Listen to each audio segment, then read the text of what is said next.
He took an alien bride, but what she became that night shattered him. The ambassador's bond. His Callahan had expected many things when he'd accepted the assignment as Earth's diplomatic envoy to the Zenithian collective. The sterile corridors of their mothership, the strange food that tasted like metal and honey, the gravity that made his steps just slightly too light, all had been covered in his briefing packets. What hadn't been mentioned was the way Lyra Voss would look at him, golden eyes unblinking, as if she could see through his carefully constructed diplomatic facade. "You are uncomfortable," she observed, her voice melodic despite its flatness. The luminous markings along her temples pulsed slightly, matching the rhythm of the ship's distant engines. "Not at all," Reyes replied automatically, the well-practiced smile of a career diplomat settling onto his face. "Just adjusting to the environment." Lyra's head tilted, the gesture oddly bird-like. At nearly 7 feet tall, with skin the color of polished obsidian and those disconcerting golden eyes, she was an imposing figure among her people. As the warrior diplomat assigned to escort him, she'd been a constant presence since his arrival 3 days ago. "Your biometric readings suggest otherwise," she said, gesturing to the small device on her wrist. "Increased heart rate. Elevated cortisol. These are indicators of stress in humans." Rice sighed. "Fine. Yes, I'm a bit on edge. This treaty is the culmination of 15 years of negotiation. The stakes are rather high." "Indeed." Lyra gestured for him to follow as they continued down the corridor toward his quarters. "The High Council wishes to speak with you tomorrow about the final phase of the agreement." "Final phase? I thought we'd settled all the terms." Lyra's markings flickered briefly, a sign Rice had come to recognize as hesitation. Not all customs were included in the preliminary documents. Something in her tone made Rice pause. "What customs?"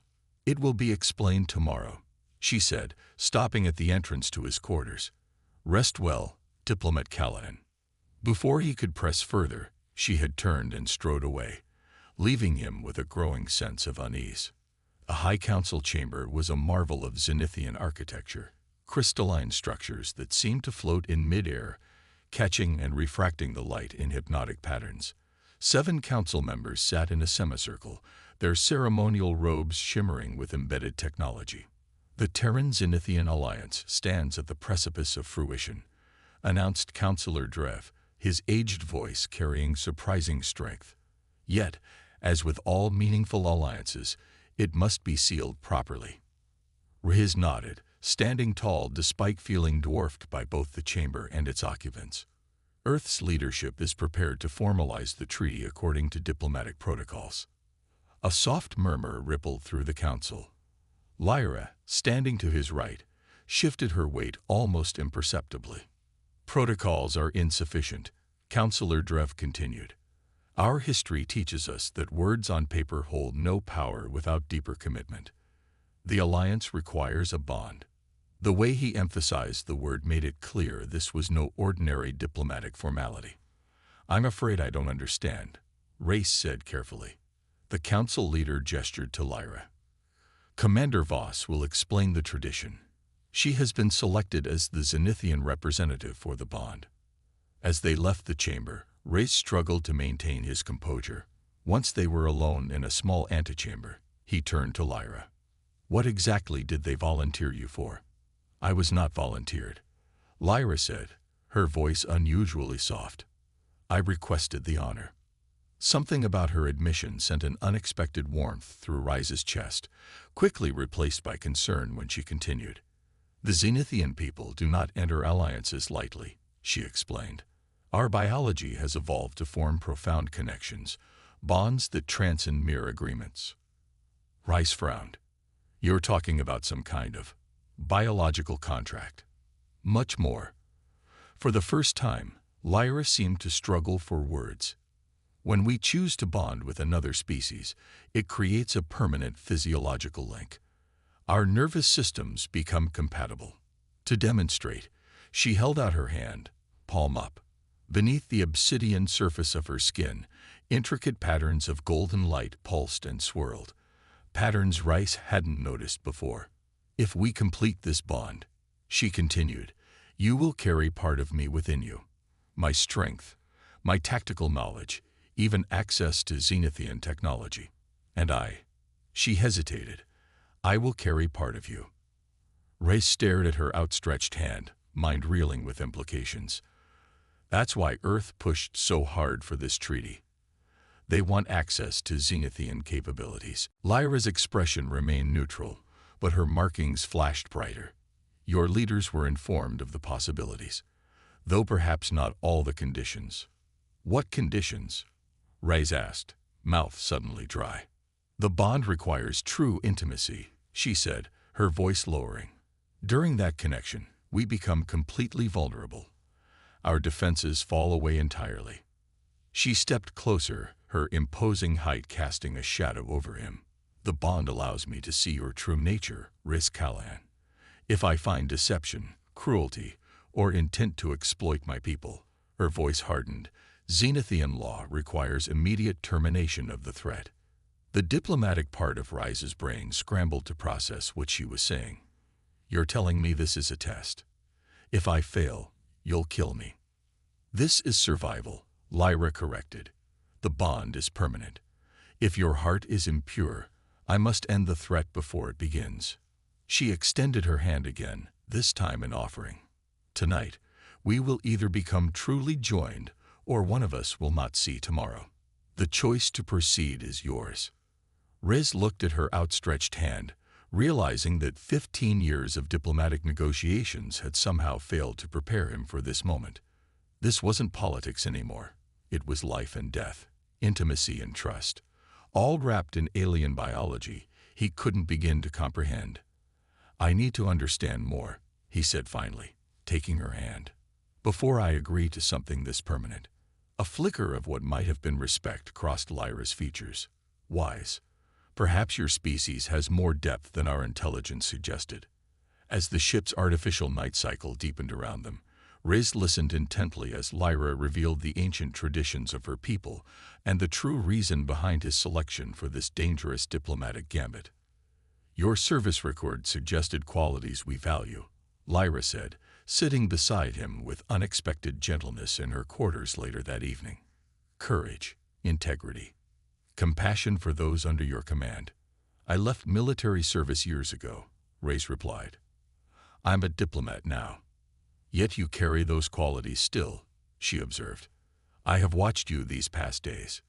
You treat all beings with respect, regardless of station. You listen before speaking. These are not common traits among your kind's leaders. Riz looked up, surprised by her admission. You've been evaluating me all along. Of course. Her markings shimmered with subtle patterns. I would not risk the bond otherwise. For the first time, Riz considered that Lyra had as much at stake as he did. What happens to you if you determine I'm unworthy? A momentary shadow crossed her features. The biological changes would begin regardless. If I eliminated you, I would remain incomplete forever, marked by a failed bond. And if we succeed? Riz asked. Then we gain something few ever know. True understanding of another being. Her voice softened. No barriers, no deception, just truth. Something in her words resonated with Rice. Throughout his diplomatic career, he had navigated layers of half-truths and strategic omissions. The idea of absolute honesty with another being, even an alien one, held a strange appeal. I won't lie and say I'm not afraid, he admitted. Fear is rational, Lyra responded. Only fools proceed without caution when facing the unknown. She rose and moved to the viewport, looking out at the distant stars. My people believe the universe created all species to learn from one another. Perhaps this is why we evolved this capacity for connection. Riz joined her at the viewport. Do you believe that? I believe in survival, she said. And adaptation. She hesitated, seemingly struggling with a personal revelation. I have wondered what it would be like to truly know another being's mind. In that moment of vulnerability, Rice saw past her warrior's facade. Despite her intimidating presence and alien biology, Lyra was seeking something universal: connection, understanding, an end to isolation. "How do we begin?" he asked quietly. Lyra turned to face him, her expression solemn. With deliberate movements, she reached for the fastenings of her ceremonial armor, allowing it to fall away. Beneath, her obsidian skin was covered with intricate patterns of bioluminescence, glowing like constellations against the night sky. Race hesitated only briefly before following suit, standing exposed and human before her alien gaze. "Your heart rate has increased," Lyra observed, placing her palm against his chest. "You are still afraid." "Not afraid," Rice corrected, summoning his courage to place his hand against the cool skin over her heart. "Uncertain. There's a difference." For the first time, Lyra's lips curved into what might have been a smile. "Perhaps humans have more nuance than our studies suggested." As they moved closer, the bioluminescent patterns on Lyra's skin began to pulse in rhythm with Rice's heartbeat. The first touch of her lips against his sent a shock of energy through his system, not unpleasant, but intensely foreign. "Clear your mind," she whispered against his mouth. "Let me see you as you are." Rice closed his eyes, surrendering to the strange intimacy. As their bodies met, he felt something impossible, a presence in his mind, gentle but insistent, like water finding its way through stone. In the darkness behind his closed eyes, memories began to surface, not just his own, but alien visions of worlds he had never seen, battles he had never fought, joys and sorrows he had never experienced. And somehow, he knew Lyra was seeing him too. Every triumph, every failure, every moment of kindness and weakness that had shaped him. There was no hiding here, no diplomatic masks, just truth flowing between them like a current, binding them together in ways that transcended physical intimacy. And in that profound connection, something unexpected blossomed: understanding, acceptance, and the first fragile seeds of something that might one day be called love. Stardust in their veins, Rice awakened to unfamiliar sensations coursing through his body. His muscles felt denser, his senses sharper, his thoughts somehow expanded beyond their normal bounds. Beside him, Lyra lay with her golden eyes open, watching him with new intensity. "You feel it," she stated rather than asked.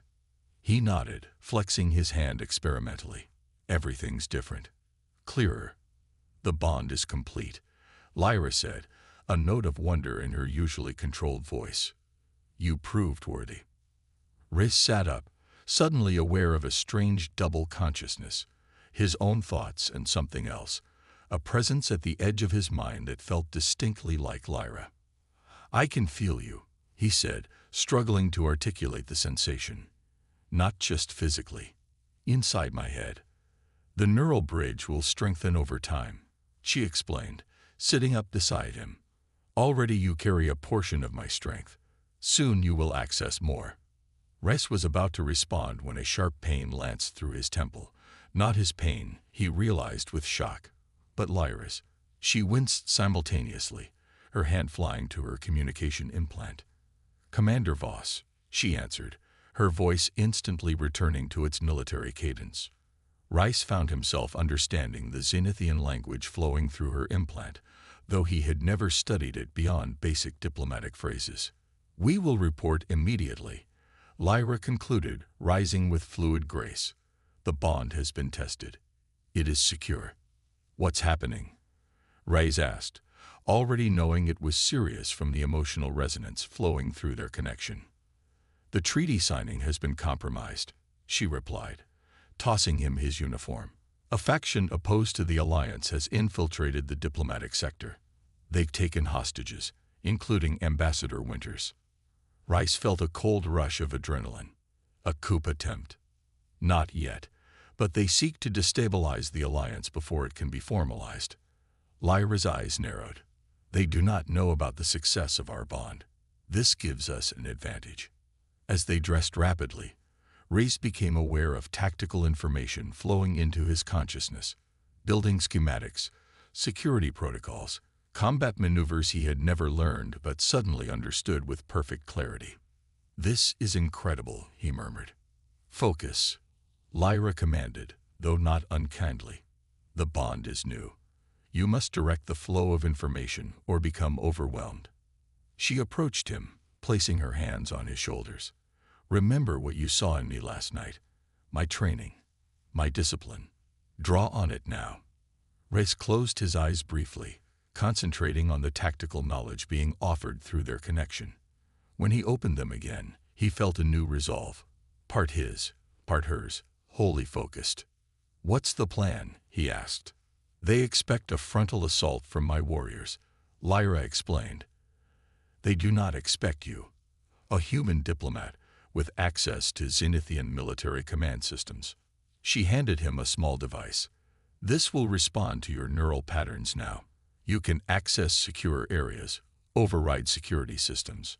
Won't they detect the signal? Not if you use it sparingly." She met his gaze directly.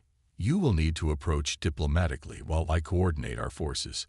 The dissidents will expect negotiation from you." Rhys understood the strategy immediately. "I distract them while you position your team for extraction." "Yes." Lyra's expression softened momentarily. "But Rhys, this is not simulation. These extremists will kill without hesitation if they suspect our plan." He nodded, feeling strangely calm despite the danger. "I know. I can feel your memories of similar situations. Then you understand the risks." She hesitated, then did something unexpected. She pressed her forehead against his, their bioluminescent markings briefly aligning. "Return to me, Rhys Callahan. Our bond is just beginning." The next hours passed in a blur of coordinated action. Rhys approached the hostage situation as a diplomat, gaining entry to negotiate terms. All the while, he used his newfound connection to feed information to Lyra's strike team, identifying weaknesses in the rebels' positions, tracking movements through security systems he could now access through thought alone. When the moment came to act, it happened with lightning precision. Rhys dropped to the floor as Zenithian special forces reached the chamber from multiple entry points simultaneously. Using strength he never knew he possessed, he pulled Ambassador Winters and 2 junior staff members to safety behind a barricade. The rebel leader, a scared Zenithian veteran, spotted Rhys during the chaos and raised her weapon. "The human is connected. Kill him." Before she could fire, Rhys felt Lyra's presence surge through him. His body moved with inhuman speed, dodging the blast and closing the distance to the rebel leader. "The Alliance stands," Rhys said in perfect Zenithian, his voice blending with Lyra's in his mind. "We are bonded. We cannot be divided." As the rebel forces were subdued, Rhys caught Ambassador Winters staring at him with undisguised shock. "Callahan," Winters whispered, "what happened to you?" Rhys felt Lyra enter the room behind him, their bond humming with shared triumph and exhilaration.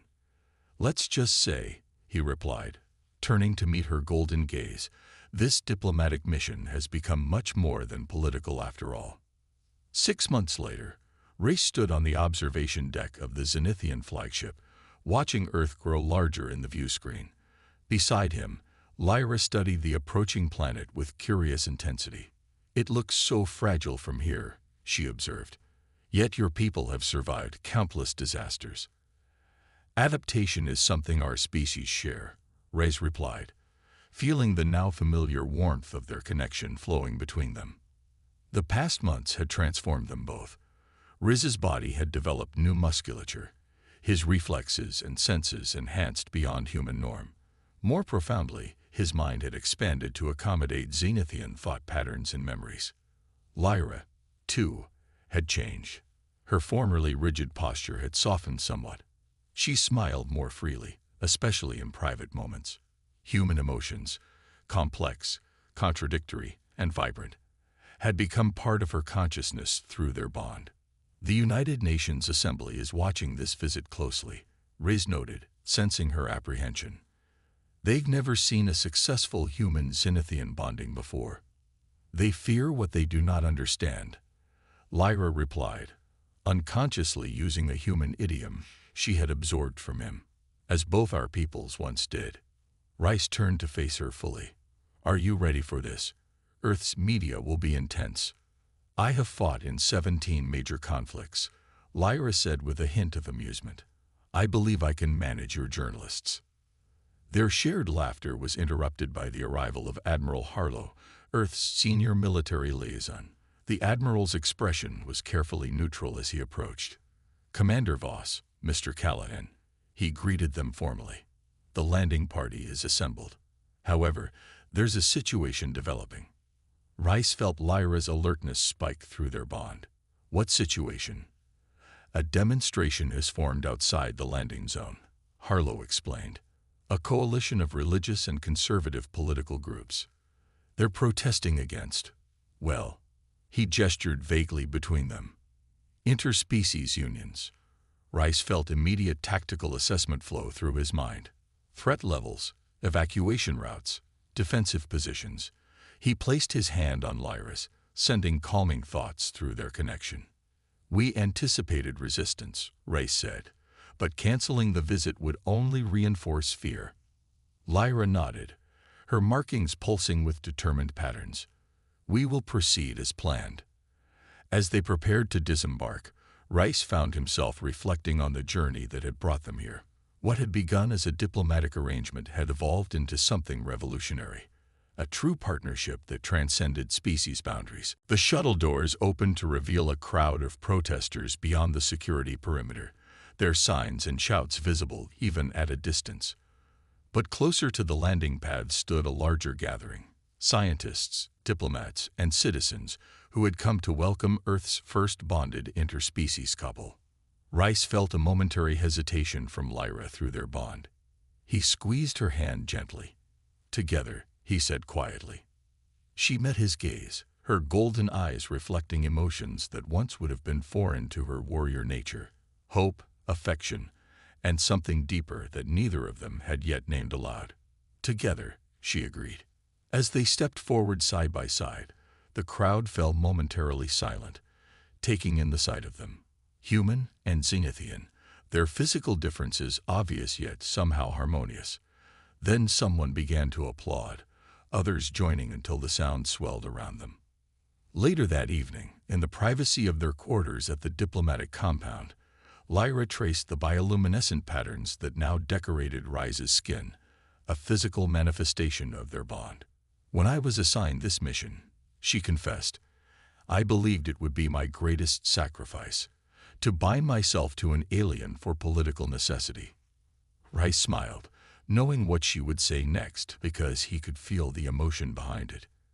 And now I understand what my ancestors meant when they spoke of cosmic destiny. She pressed her forehead to his, their matched bioluminescence creating intricate patterns of light between them. Some bonds are written in the stars long before we recognize them. As their lips met, Riz knew that what they had discovered together was more valuable than any alliance, more powerful than any weapon. In a universe full of division and conflict, they had found unity across the stars, a bridge between worlds that began with two beings brave enough to see beyond their differences and recognize the possibility of something extraordinary. In the glow of their shared light, Rice felt not just Lyra's presence in his mind, but a glimpse of their future, challenges they would face, prejudices they would overcome, and triumphs they would share. The bond had transformed them both, but the journey had only just begun. And as stardust flowed through their veins, the literal cosmic matter that connected all life in the universe, Rice and Lyra became something neither of their species had anticipated. Proof that the greatest unions are not forged through treaties and protocols, but through understanding, trust, and the courage to be truly seen. Retriclaude can make mistakes. Please double-check responses.